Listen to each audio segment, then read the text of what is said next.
Welcome to M.O.P Classroom. I am Harinee from BA Journalism. Today we are going to look into the media guidelines for reporting suicides. This is a part of the course called Psychological Issues, where the upcoming journalists, budding journalists like you, sensitization of reporting about suicides and other mental health issues.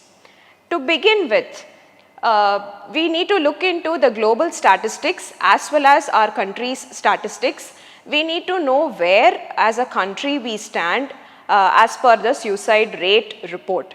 WHO states that approximately 8 lakh suicides happen globally every year. And you know that suicide prevention is a major health problem in India because India accounts 36.6% of the global suicide deaths among women and 24.3% among men. This is from the Lancet report specifically about each country, where this is the data given for India.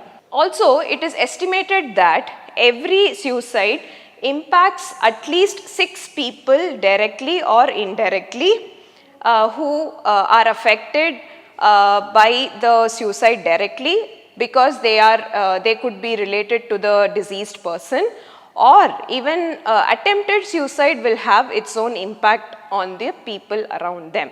And now we should note that the role of media is significant in sensitizing people as well as the policy makers in order to take necessary actions and decisions about mental health initiatives.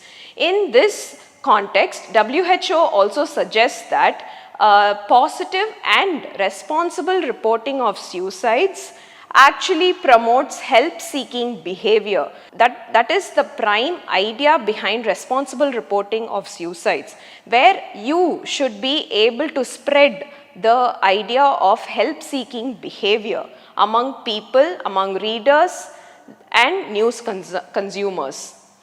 And as media plays an important role, it must also increase the awareness of suicide prevention and thereby promoting coping strategies in order to face the situation with courage.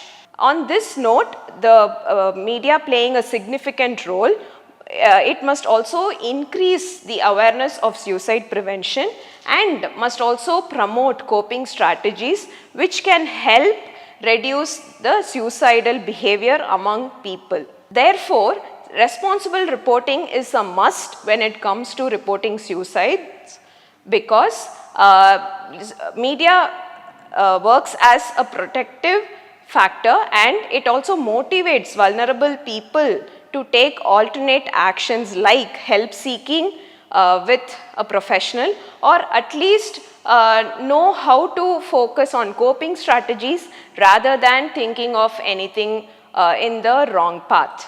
On this note, we are going to look into the guidelines issued by SPIRIT, that is Suicide Prevention and Implementation Research Initiative, which is actually the partnership that aims to bridge the gap between scientific evidence and practice in suicide prevention and other mental health interventions in India and Bangladesh. So, SPIRIT was formed in order to spread the need for scientific evidence among all people, especially with media professionals, in order to sensitize them, thereby reducing the stigma around mental health.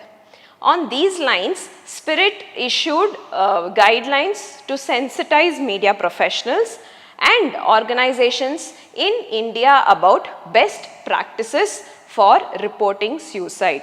So today we are going to look into the media guidelines issued by SPIRIT, and they have also quoted that the media guidelines issued by them are sourced from these following sources. As you can see, it is a well researched media guidelines list that we will be discussing about, laid by SPIRIT.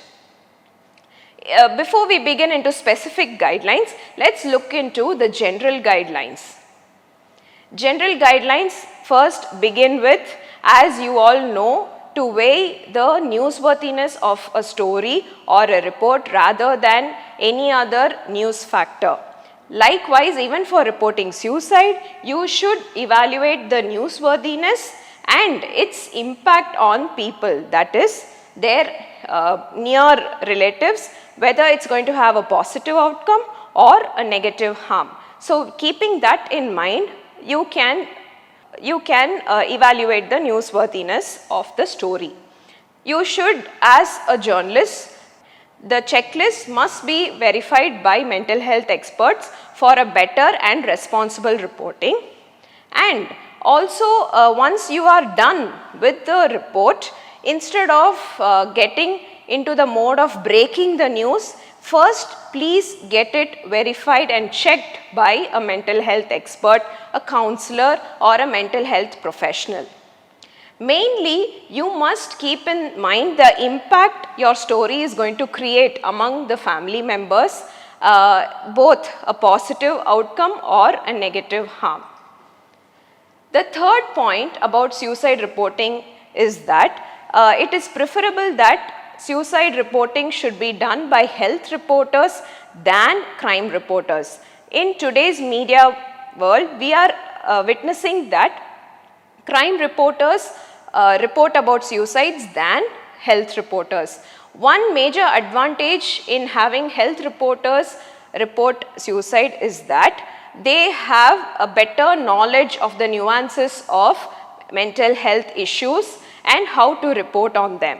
And also, if in case a non-health reporter is reporting about a suicide, it is always better to get his or her article or report checked with quality, to check for quality with a mental health expert.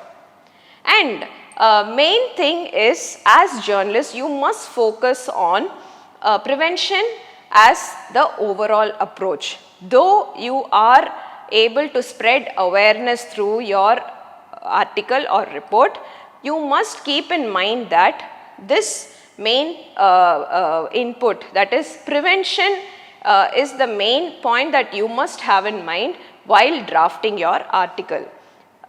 Personal stories can be quoted in your article, where you can quote the person who has come out from suicidal thoughts and highlight the coping strategies used by the person in order to spread the prevention thought among the readers. Now, let's look into do's while reporting. Here, the first point that you must note is that the information of support services should be prominently placed either on top of the article or at the bottom of the article, but keep in mind that it should have a prominent space given. When I say support services, it includes 24/7 crisis helplines, self-help groups, and information about the accuracy and reliability of your information. So, these 3 points are very important to have its space either at the top or at the bottom of the article. Here are some state specific helplines, that is, this is pertaining to Tamil Nadu specifically, but the first link, if you check the first link, you will be able to find the helpline numbers across states and union territories. The second, third, fourth are specific to Tamil Nadu. To add another point, Sneha, that is the second help line that I have mentioned, which is the helpline number given by the NGO called Sneha, who work towards suicide prevention. They are available throughout the country. The third and the fourth point about 14416, which is a part of Natpudan Ungalodu Mananala Sevai, which is specific to Tamil Nadu, launched by the ruling government in Tamil Nadu recently. And on those lines, Tamil Nadu has also launched Manam, that is mental health support forums as a part of Nan Mudalvan Thittam. And another major point that we need to keep in mind as budding journalists is that don't infringe the privacy of the family members. That is, no personal information, photographs or details should be published without the informed consent of the family members. And with this point, I am sure you will be able to recall a few irresponsible journalism which happened in the near past. You will be able to recollect a few stories which were not reported according to these sensitive guidelines. So you can take those reports and analyze those reports in these guidelines. And now we have to look into the don'ts of reporting suicide. So the first point is, don't place your story in a prominent space. That is, as far as newspaper is concerned, do not have a special place for mental health stories or especially suicide stories on page 1 or page 3, or I should say on top of any page, because as a reader our eye has a better view on the top of the pages. So do not have it in the prominent spaces, and have minimal space with objective reporting done in any of the space that you choose to have.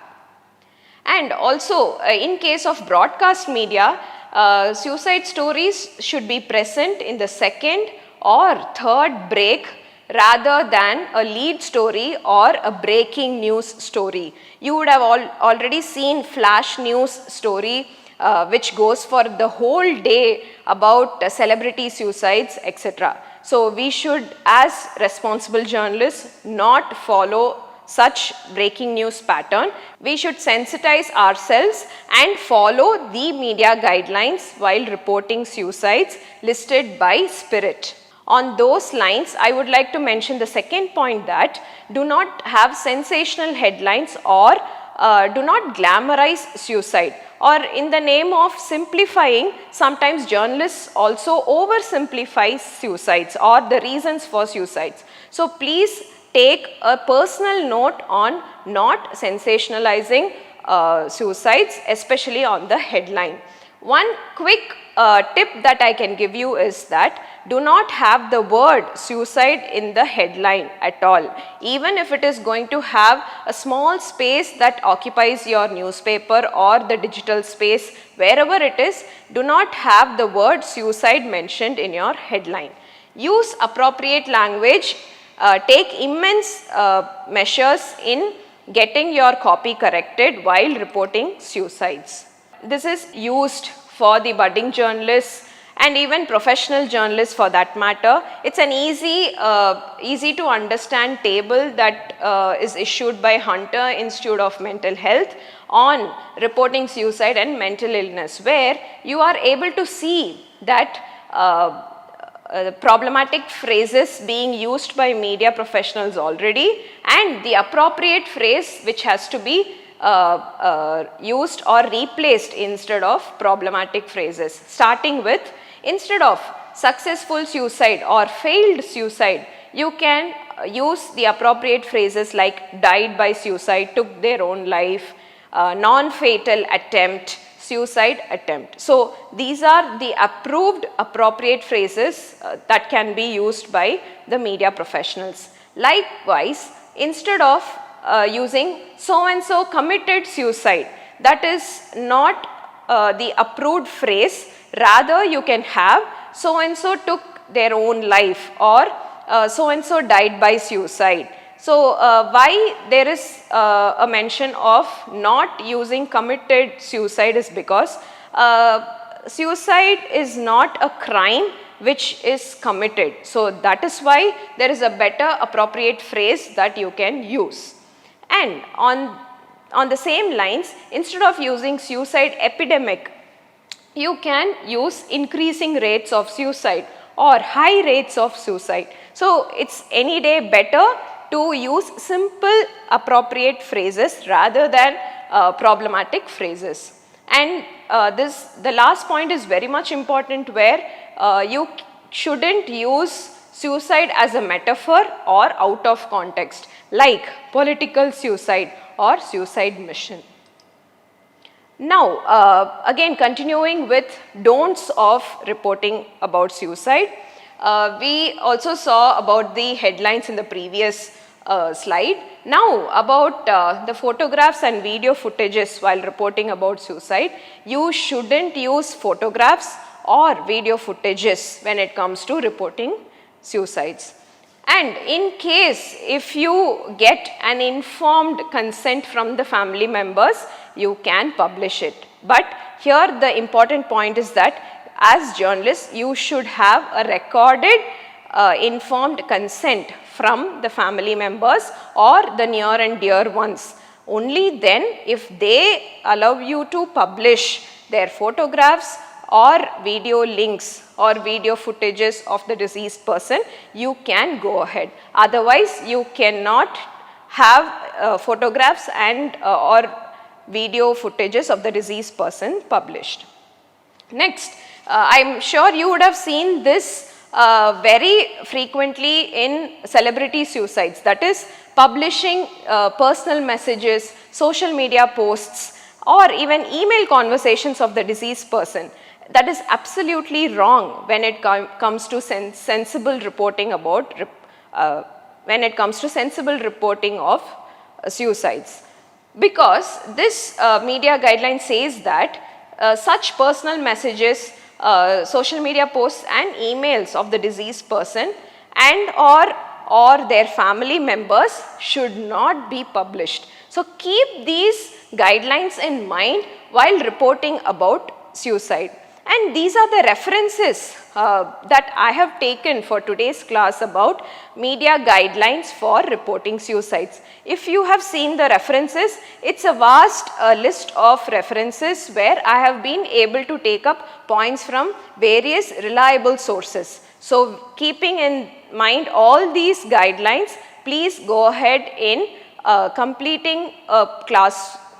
Keeping these guidelines in mind, you can also conduct a content analysis of already published articles across platforms, be it print, broadcast, online platform, social media posts. You can go ahead in applying these guidelines and see if the journalists or the gatekeepers have actually followed the guidelines or have not followed the guidelines. You can also do a simple study on that and analyze yourself, and also take a conscious step of sensible and responsible reporting of suicides. Thank you.